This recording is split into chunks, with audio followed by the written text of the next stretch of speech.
Love is important. Compatibility is essential. But commitment is primordial. Commitment is ultimate. Marriage without commitment is like life without food. You can go for a day or two without food, but not for years.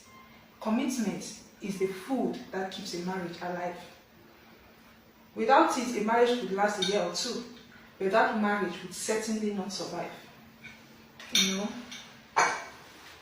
Commitment is the reason some of our parents no longer love each other.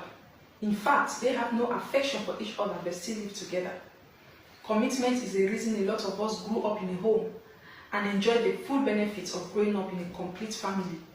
Otherwise, a lot of us would have grown up in a broken home, in a divided family, and would probably not be where we are today. So remember that each time you consider giving a broken home to your children as legacy for no tangible reason. I understand that there are situations where divorce is the best option, right? But what I'm saying is, as a husband, you shouldn't leave your wife simply because you caught feelings for another woman. You understand? That would be very callous and irresponsible, because you shouldn't trade the future and the well-being of your children for such distractions. What I'm saying is, as a wife, you shouldn't leave your marriage simply because your husband can't satisfy you in bed, or your husband can no longer satisfy you in bed. You understand?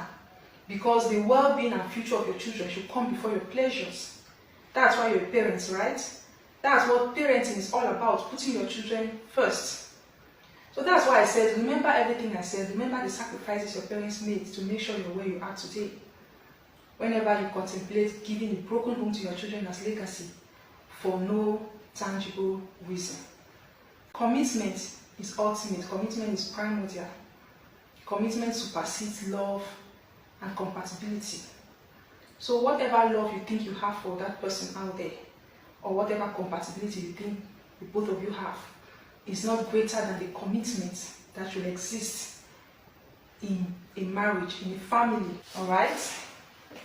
So that's it.